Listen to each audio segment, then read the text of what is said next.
Hello everyone, welcome back to my channel BPSC Main Map and happy Navratra to all of you. तो आज हम देखेंगे कि जितने भी साइंस के क्वेश्चन आए थे वो एनसीईआरटी से कितने क्वेश्चन हम लोगों का सही हुआ है। 20+ क्वेश्चन, 22 क्वेश्चन, 23 क्वेश्चन लगभग जो है एनसीईआरटी से हूबहू छापा मिला है। इस बार का जितने भी न्यूमेरिकल थे सब एनसीईआरटी से थे। तो हम लोग इसको मैपिंग करेंगे और एईडीओ जो आने वाला एग्ज़ाम है एनसीईआरटी उसको भूलेंगे नहीं। इसी चैनल पर एनसीईआरटी के वीडियो पूरा साइंस का मैं कवर कराऊंगा। आप लोग शेयर सब्सक्राइब नहीं किए हैं तो ज़रूर आप शेयर सब्सक्राइब कर लें और अच्छी जगह आप पहुंच गए हो। तो लेट्स देखते हैं हम लोग। तो ये रहा मेरा 71 नंबर क्वेश्चन। 71 नंबर क्वेश्चन में देखो ये आपको लगाया हुआ है 9th क्लास का एनसीईआरटी से। ये देखो इसमें apply force 200 newton on a wooden block and push it floor at the constant velocity, marginal friction force will be. यहाँ देखो using horizontal force of 200 newton it intend to move the wooden cabinet across the floor constant velocity, what is the friction force. ठीक है, तो friction force तो पता ही है, कोई block है उसको 200 न्यूटन से हम लोग खींच रहे हैं और ये ब्लॉक पे है, तो जितना ही हम लोग फोर्स लगा रहे हैं उतना ही इसके फ्रिक्शन इस पर लगाएगा, तो वो फ्लोर उसको जाने नहीं देगा या फिर कांस्टेंट वेलोसिटी से। तो 200 न्यूटन ही आंसर होगा, जो कि ये पहले एनसीईआरटी में क्वेश्चन ऑलरेडी अभ्यास में दिया हुआ था। ठीक है, अब हम 72 नंबर क्वेश्चन देखते हैं। 72 नंबर क्वेश्चन, यहाँ देखो truck start from the race downhill with a constant acceleration achieve 400 meter in 20 seconds, weight of the truck is 7 ton, what will be the force acting on it। यहाँ देखो question, यहाँ देखो ये भी 9th class का NCERT से है। देखो a truck start from the rest and roll down hill with a constant acceleration, it travel distance 400 metre in 20 second, find the acceleration and force acting on it, its mass। यहाँ देखो मास दिया हुआ है 7 ton, 1 ton 1000 kg के बराबर है। तो यहाँ मास दिया हुआ है, यहाँ क्वेश्चन में वेट दे दिया है, देख रहे हो कितना, यही गलती है यहाँ पे। तो मुझे लग रहा है ये क्वेश्चन डिलीट होगा। यहाँ आप वेट मान के करोगे तो आंसर इसमें से कोई भी मैच नहीं करेगा। यदि इसको मास मान के करोगे तो आंसर आपका 1400 आएगा, जो कि हम लोग देखे थे, एम मास इंटू एक्सेलरेशन करना है। ठीक है, फिर देखो ये energy consume 73 number question, energy consumed in a home is 250 unit, then total energy in joule, joule में पूछ रहा है। यहाँ देखो एनसीईआरटी का लिखा है 1 यूनिट 1 किलोवाट आवर होता है, तो 1 किलोवाट आवर जो है 3.6 इंटू 10⁻6 जूल होता है। ठीक है, यहाँ ये क्वेश्चन देखो पहले भी पूछ चुका है। देखो a certain household has consume 250 unit of energy during इस month, how much energy in the joule. तो ऑलरेडी ये पूछ चुका है जूल में, तो इसको कन्वर्ट कैसे करना है तो हम देख लेते हैं। वैसे तो ऑलरेडी क्वेश्चन पूछा ही है, तो 250 को मल्टीप्लाई करेंगे कितना से, 3.6 इंटू 10⁻6 से, तो ये जूल में आ जाएगा, तो इसका आंसर सी हो जाएगा। ठीक है, 74 नंबर क्वेश्चन देखते हैं कि which medium speed of the sound is maximum. तो हम लोग पढ़े थे स्पीड ऑफ साउंड जो सॉलिड में, उसके बाद लिक्विड में, उसके गैस में सबसे ज़्यादा होता है। तो यहाँ हम लोग देखेंगे भी, जो कि स्टील का सबसे ज़्यादा है, एयर का देखो सबसे यहाँ इसमें कम है, हाइड्रोजन का उसके बाद है, और वाटर है ना, वाटर का यहाँ देखो वाटर का, तो इसमें सबसे ज़्यादा तो स्टील का ही है। यदि इंक्रीजिंग ऑर्डर में भी देख लेता तो यहाँ पर आंसर आपका बी है, जो कि एनसीईआरटी से ही है। ठीक है, अब हम देखते हैं 75 नंबर क्वेश्चन। देखो potential energy of the free flowing body continuously decrease. तो यहाँ देखो क्वेश्चन एक, यहाँ देखिए क्वेश्चन ही आ गया है, the potential energy of a freely falling object decreases progressively, does this violate the law of conservation of energy, why. देखो ऑलरेडी है तो वायलेट करता है, उसी कंजर्वेशन ऑफ एनर्जी वाले टॉपिक से है ये 10th क्लास का। तो यहाँ भी ये ऑप्शन, वैसे इसका जो ये देखे थे कि gravitational force violated not violated, उसमें से एक तो सही होगा ही, तो ये थोड़ा सा डाउट था, चैलेंज हुआ है, ये क्वेश्चन डिलीट भी हो सकता है। ठीक है, वैसे एनसीईआरटी में देख लिया कैसे इल फ्रेम किया गया है क्वेश्चन को। अब हम देखते हैं in short circuit value of electric current, ये 79 number question.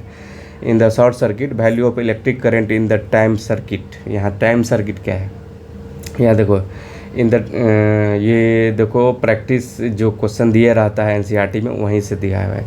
At the time of the short circuit, at the time of the short circuit current in the circuit is, देखो यहाँ एक्सेसिवली इंक्रीज हैवीली, यही इसका answer है, यही सब कुछ उसी से फ्रेम किया हुआ क्वेश्चन है।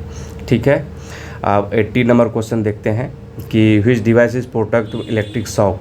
देखो इलेक्ट्रिक शॉक से, ये भी एनसीईआरटी का लगाया हुआ है, 9th क्लास का है। देखो इलेक्ट्रिक शॉक है, और यहाँ देखो फ्यूज जो है, ये फ्यूज, ये इलेक्ट्रिक बोर्ड फ्यूज, तो यहाँ लिखा भी हुआ है, इसको पढ़ोगे। ओवरलोडिंग जो होता है उससे अटैक से उसको बचा देता है, आग लगने से बच जाता है, शॉर्ट सर्किट से।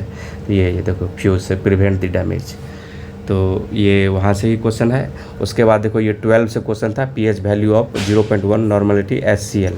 तो यहाँ देखो, यहाँ कंसनट्रेटेड HCl का -1 है, तो इसका -1 है। ठीक है, उसके बाद 76 नंबर क्वेश्चन देखो, 76। यहाँ देखो, ये pair of oxen exert a force of 140 newton while ploughing the field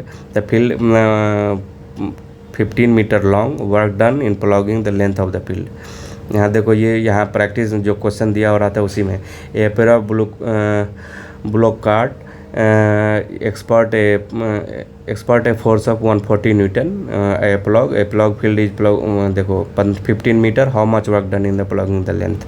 तो हम लोग तो वैसे देखते हैं वर्क डन क्या होता है, फोर्स इनटू डिस्प्लेसमेंट, तो इससे आंसर आपका आ जाता था। 2100 आया था ना, 2100। अब देखो ये 77 नंबर क्वेश्चन, वैसे ये एनसीईआरटी 7th में भी मेंशन है। वैसे आप देखते मिरर फार्मूला जो है 1/f बराबर 1/u + 1/v होता है। यहाँ यदि हम इन्फिनिटी रखेंगे तो ये 0 हो जाएगा, तो 0 बराबर 1/u + 1/v। यहाँ से आ गया कि u बराबर -v, मतलब जितना मिरर में क्या होता है, जितना आगे उतना पीछे उसका इमेज बनता है। तो यहाँ से हम लोग ये भी देख सकते थे और आंसर इन्फिनिटी टिक कर सकते थे। ठीक है, आप देखो ये क्वेश्चन 78 नंबर क्वेश्चन, 78 एक्सरसाइज से ही देखो यहाँ डाल दिया, which of the following does not represent electric power in the circuit. देखो सेम ऑप्शन भी है, IR²R, IR² VI VA²R। ठीक है, तो ये भी आपको एनसीईआरटी से ही क्वेश्चन है। उसके बाद फिर हम लोग आगे देखते हैं, ये देखो, तो हम लोग देखेंगे 84 नंबर क्वेश्चन। 84 नंबर, इसमें पूछ रहा है which metal compound use to treat the carcinoma. Carcinogenic जो होता है वो कैंसर से रिलेटेड होता है, उनको भी। तो कार्सिनोजेनिक मतलब क्या, कैंसर रिलेटेड। तो which metal compound use to treat, यहाँ देखो ये भी 12 क्लास का एनसीईआरटी से लिया हुआ है। तो platinum effectively inhibit the growth of the tumour, तो प्लैटिनम का यूज़ किया जाता है कार्सिनोमा में। ठीक है, तो ये भी 12 क्लास का क्वेश्चन है एनसीईआरटी से। उसके बाद फिर देखो 85 number question, which compound is used in contraceptive pills. तो यहाँ देखो एंटी फर्टिलिटी ड्रग वाला में, ये भी आपका ड्रग वाला टॉपिक जो है 12 का, उसी से क्वेश्चन है।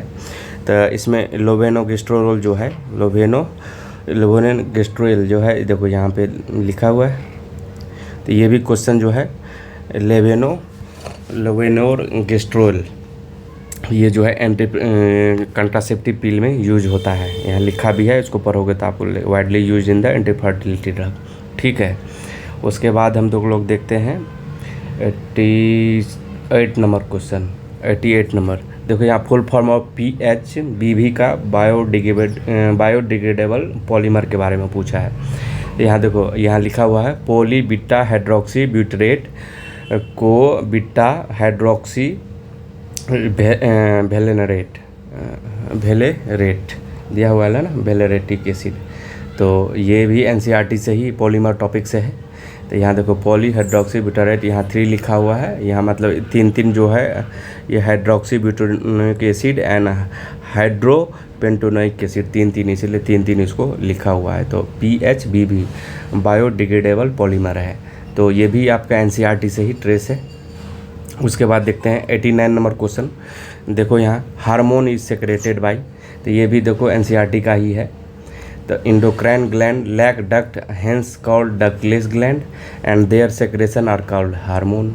तो यहाँ देख रहे हो क्वेश्चन यहीं पर है, तो यहाँ इंडोक्राइन ग्लैंड हो गया।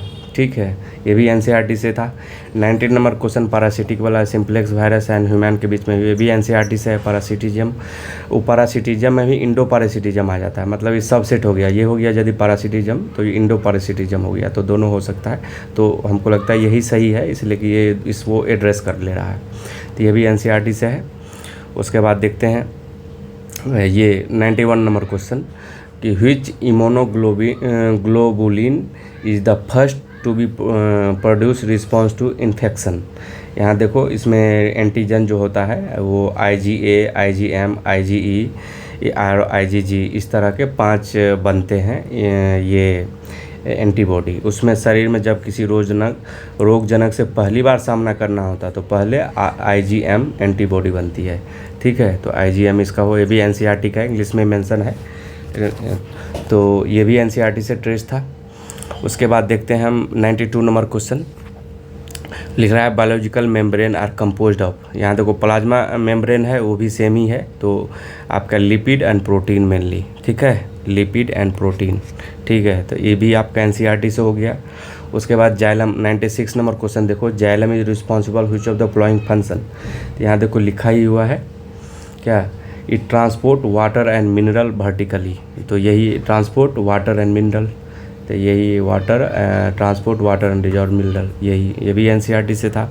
उसके बाद 93 नंबर क्वेश्चन देखते हैं। 93 number which of the non sense codon. तो नॉन सेंस देखो यहाँ स्टॉप टर्मिनेटर जो एमिनो एसिड नहीं बनाता है तो वो है आपका UAA, UAG, UGA और स्टॉप टर्मिनेटर कोडोन। यहाँ भी देखो स्टॉप वाला लिखा हुआ है, ये भी है। तो यहाँ देखो UAA एक है, UAG नहीं है, UGA, तो यही इसका आंसर हो गया। तो ये भी आपका 12 NCERT बायो से है ये। ठीक है, तो अभी हम लोग ने टोटल देख लिया कितना, एक और क्वेश्चन देखो यहाँ 98 number question, which part we eat in the mango. यहाँ देखो मैंगो, ये भी 12 NCERT का है। देखो ये मेजोकार्प हम लोग खाते हैं, ये वाला पार्ट ये मेजोकार्प है, ये ऊपर वाला एपिकार्प है, ये सीड हो गया। इसी को जो परत है इसको इंडोकार्प बोलते हैं। यही देखो यदि कोकोनट में पूछ ले तो कोकोनट में देखो जो ऊपर से जो हम लोग छिलका ऊपर वाला जो सबसे पहले छोड़ाते हैं तो वो आपका मेजोकार्प है। उसके बाद इंडोकार्प जो है, जो कड़ा वाला पार्ट होता है जब छोड़ा लेते हैं पूजा पर जो नारियल रखते हैं, तो वो वाला पार्ट आपका इंडोकार्प है। और सीड हम लोग खाते हैं उसी को देखो यहाँ in coconut we also drupe and mesocarp is fibrous. तो सीड वाला पार्ट या इसको इंडोस्पर्म भी बोलते हैं, इंडोस्पर्म। तो इंडोस्पर्म या सीड हम लोग किसमें खाते हैं, कोकोनट में, मेजोकार्प। इसमें एक बार लीची का भी पूछ दिया था, उसी में वहीं पर सब फिगर बना के दिया हुआ है। तो टोटल हम लोगों ने देख लिया 22+ क्वेश्चन जो NCERT का था। आपको यदि लगा होगा कि मेरे लिए हेल्पफुल है और आने वाले जो AEDO एग्ज़ाम है इसमें हम लोग NCERT को कवर करेंगे होलिस्टिकली, वो आप लोग शेयर सब्सक्राइब करना नहीं भूलेंगे। और हम लोग देख लेते हैं कि अभी जो एग्ज़ाम हुआ था, अभी रिसेंटली पेपर हुआ था इसका ASO का। तो ASO में अभी कैंसर वाला एक क्वेश्चन आया था कि कैंसर को ट्रीट करने के लिए मतलब कहाँ से, वो भी NCERT का क्वेश्चन था, हम लोग देखेंगे। उसके बाद रूबोस्को इंजाइम जो है वो कार्बन को कैसे कन्वर्ट करते हैं CO2 को ग्लूकोज में, तो ये बताता है। ये भी NCERT का 12 से है, NCERT 12 से। ये कैंसर वाला हम लोग भी देखे हैं। तो जितने भी अभी साइंस के क्वेश्चन आए रिसेंट के एग्ज़ाम में सब आपको NCERT में मिल जाएगा। क्लास 9 से 12 के बीच में मैक्सिमम क्वेश्चन इसी से है, 1-2 क्वेश्चन 8 से भी क्वेश्चन पूछ लिया है। तो 9 to 12 NCERT तो है, इसमें जो इम्पोर्टेंट होगा हम लोग कवर भी कर लेंगे। तो देखते हैं कुछ और। तो ये देखिए मैंने NCERT का लगा रखा है, ये मैंने अनअकैडमी वाला से पढ़ा था, उस पर भी वही हिमालयन यो देखो लिखे है ना, हिमालयन यो। ये मेडिसिनल प्लांट है। लोग सब इसको देख करके लगा हुए तो प्लांट का नाम ही नहीं, हिमालयन यो लिखा हुआ है। अरुणाचल प्रदेश, हिमाचल प्रदेश में होता है। इसमें टेक्सोल एक केमिकल पाया जाता है जिसको हम ट्रीट कैंसर के लिए करते हैं। देख रहे हो, biggest selling anti cancer drug in the world है ये। ठीक है, तो यही क्वेश्चन भी आया था। उसके बाद एक और क्वेश्चन आया था हीट से रिलेटेड, वो I²RT, वो भी NCERT का ही है, I²RT, वो भी देख लेते हैं। तो ये देखो यही फार्मूला से, ये भी NCERT का है, I²RT। उसने बोला था कि यदि करंट को हम लोग डबल कर देते हैं तो how much extra heat will be generated. तो दोबारा करेंगे तो 4 टाइम्स हो जाएगा, 4 I²RT हो जाएगा। अब पहले आई स्क्वायर आर टी था तो 3 ही ना बढ़ेगा, 3i²RT, तो 3 गुना होना चाहिए। आंसर इसका 4 टाइम्स दिया था, वो भी चेंज करेगा। ये भी एनसीईआरटी से टेस्ट था। तो जितने भी हम लोगों ने अभी क्वेश्चन देखा है सब एनसीईआरटी से ही टेस्ट हैं। तो आप लोग एनसीईआरटी फालतू के जो इधर उधर लोग देते हैं उस पर आप मत ट्रस्ट कीजिए, खुद एनसीईआरटी पढ़िए। बहुत ही अच्छा लैंग्वेज लिखा हुआ है, आप समझ में भी आएगा, नहीं समझ में आएगा बहुत सारा यूट्यूब पे पढ़ा हुआ वीडियो, उसको देखिए। आपको उसी से मतलब मैक्सिमम नंबर ऑफ़ क्वेश्चन आपको सोल्व हो जाएंगे। एनसीईआरटी ही बेस है, अभी मैक्सिमम जो एग्ज़ाम हुए हैं सब में इसी से क्वेश्चन आ रहे हैं। तो अच्छा लगे दोस्तों तो आप लोग शेयर सब्सक्राइब करना नहीं भूलेंगे। Thank you.